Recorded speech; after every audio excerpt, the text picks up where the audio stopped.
So this is a video to compare the Neo-tec NH843 to the Husqvarna 543.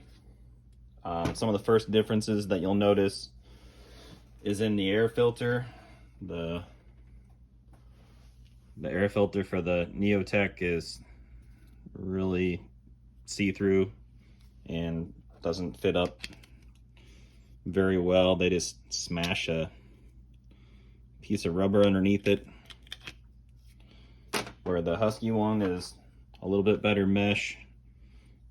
It also is compensated, so there's a little hose that runs down to the bottom of the carburetor to compensate it, and it seems like it'll probably seal up a whole lot better with its small O-ring that they put on there. And so since this has got the compensator, they are not compatible.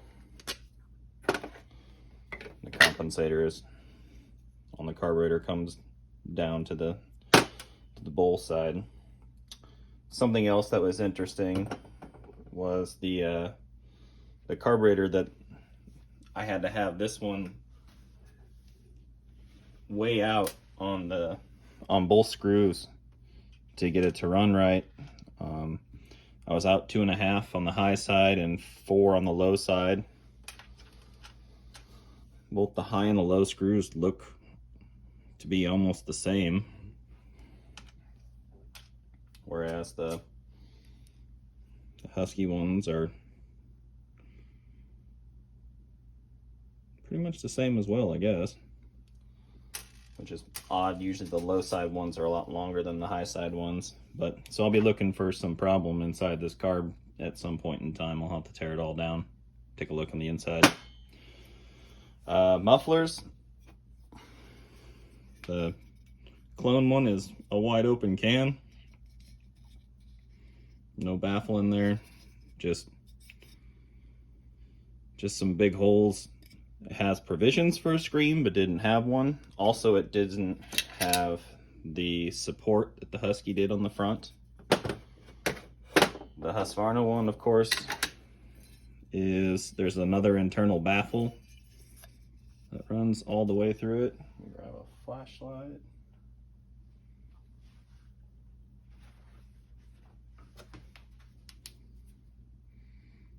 So this is going to take significantly more work to open this one up. And it had a screen in there. And then the Neo-tec was all T25 screws, where the Husky is all T27s. So that was kind of a pain in the butt when I was tearing these down. Also, the screws are hitting the cylinder when you go to take them out, and so you have to carefully back them out just a little bit at a time and keep lifting up the cylinder and keep walking it up to get it out, to get the whole cylinder off. And so that's also a pain in the butt. And it's probably been discussed, but there's the gasket blocking off the strato ports, so their strato ports are not operable. Squish wise, this one came out at like 51 thousandths, so really excessive squish. The Husky was about 41, so 10 thousandths difference. Still a fair amount of squish. Pistons all look about the same. Everything else is pretty similar, but most of it is on the carb side, which I don't remember this on the Red Max version either, so the compensator and this and whatnot on that. And I want to say maybe the Red Max might have been T25 screws all the way through as well, so that's probably just changes just for the Husky version. So video on porting these Husqvarna 543 or Neo-tec NH843. Something kind of screwy on this Neo-tec one is you'll notice there is some hunks of what was probably plating that they have from remelting down cylinders. I ran into a few chunks into the casting there on the base, and I ran into one on the exhaust port, like right at the edge of the exhaust port, right back in there, which really screwed with trying to get that corner nice and tight. Ended up killing a $10 piece of carbide just for that one port. And with it being there, I kind of got a little long on the exhaust, but it'll be fine. Something else too is you got to grind here to clearance for the screws on these, because you got to to take them apart, you have to like walk the screws out little bit by lifting up on the cylinder, because if not, the heads will jam up on that and get it all bound up to where you can't get it apart. Comparing the two numbers wise, porting, they were pretty much identical. Nothing major different. Chamber shape and everything's all the same.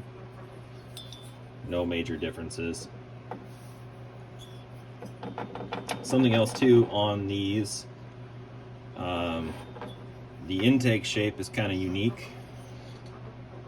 We have that weird slant down pattern, and that's because of where the strato port cutouts are on the piston. And you'll notice with the intake duration that I have, it's almost, I mean, it's basically starting to open up to those strato ports when the intake's just about to open, or is opening. So I don't want to mess with that shape anymore, because I don't want it to suck any fresh air into the crankcase. I want a complete homogeneous air fuel charge going into the crankcase. I don't want any of that fresh air coming through the stratos, through this strato port here, and going to that. As far as where the intake, you know, I think I have it at 151, and the stratos are about 137 duration. So we have on this saw, it's about 20 thousandths per 10 degrees of intake duration, so 24 difference on the from the strato to the intake. So it's going to open like 42 thousandths, 44 some thousandths above where the intake opens. So about there-ish is when the stratos start to open, and the stratos open from this cutout here to the bottom of the transfer ports, and that is what controls the actual strato duration or the strato timing. Exhaust on these things, they are really canted to the one direction, so the exhaust is kind of pointing out at an angle like this. I try to straighten that up as much as possible, and then I grind mostly just on the floor of the exhaust port to try to give it a little bit more of an angle this way, down out of the cylinder, which is the ideal way, you know, like unfortunately on a chainsaw with the cylinder sitting straight vertical, you know, like most of the ports come straight out. That's not ideal. The cool thing, like with the 5 Series Husqvarnas, this one excluded, this one's something else. All the other 5 Series have a slanted cylinder, you know, where it's slanted back towards the operator, so the intake has a really sharp downwards angle, and the exhaust can have a nice sharp downwards angle. That's probably the secret sauce in the 5 Series Husqvarna saws of why they run so well. So yeah, we try to change that angle as much as possible, so I didn't really grind on the roof at all. I mean, except for at the port itself, and then blended it back. We got the exhaust duration up to about 152 on these. You can see the layout lines kind of in these things where I wanted to go, and those were marked out at like 60% of the bore, which was 1 inch. Unfortunately, you can't quite make it there because of the thickness around the rest of the exhaust port, and this, like, you can use this nifty like eye gauging guy to just measure the thickness.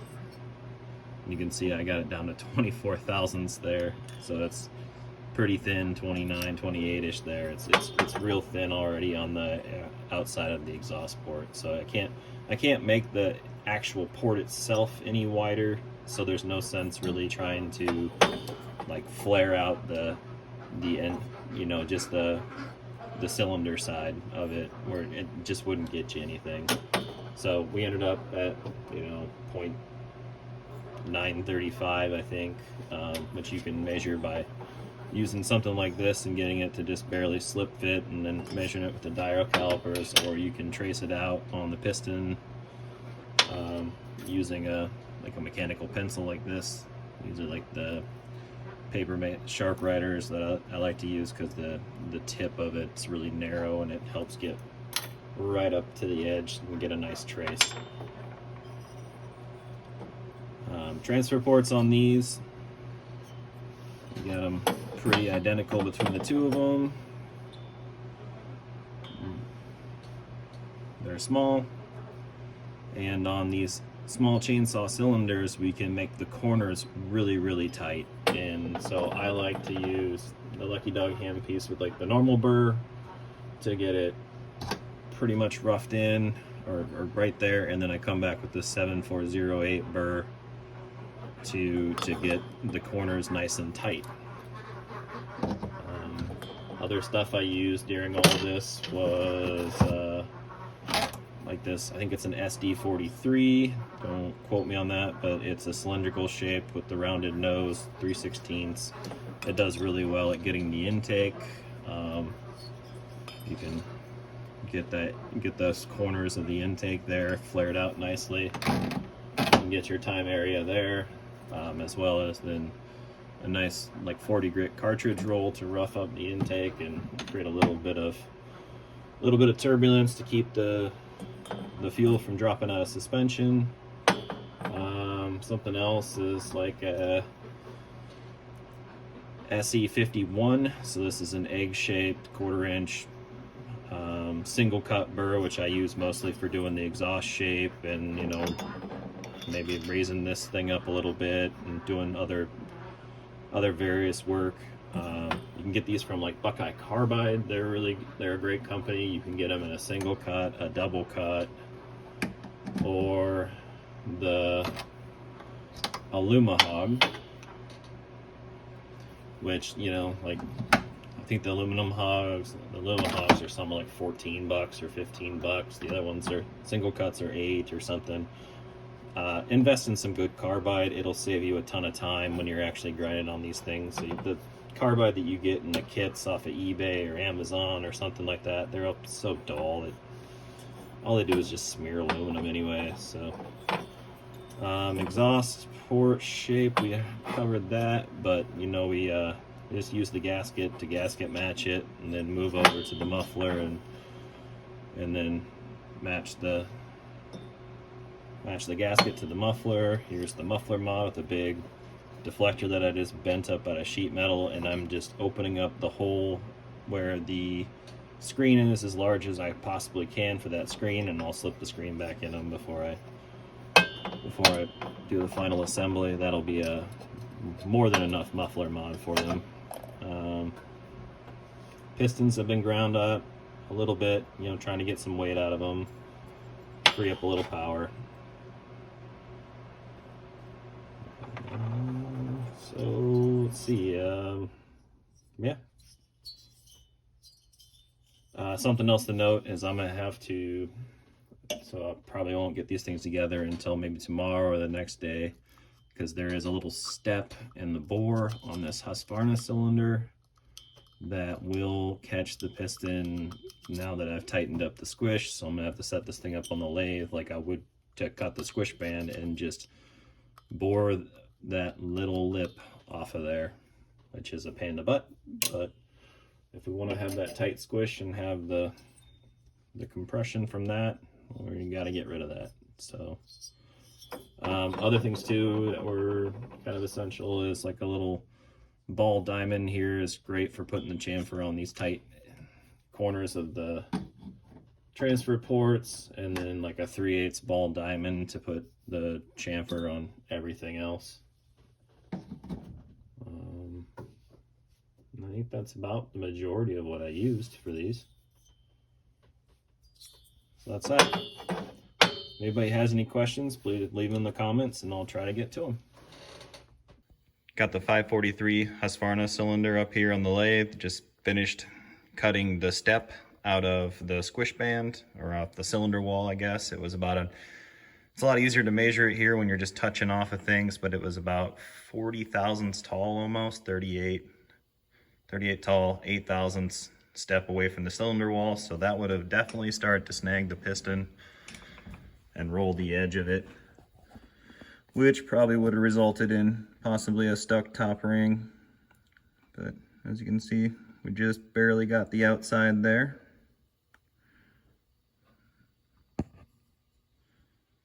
Got that step out of there. I took 3 cuts at each saw. Here's the best cut of each one, which happened to be the second cut on both. We got the Husqvarna 543 at the top, the Neo-tec 843 on the bottom.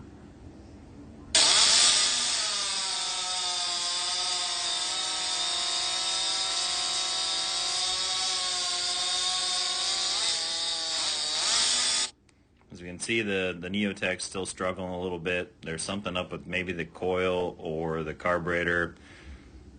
It's going to take me a while to figure it out.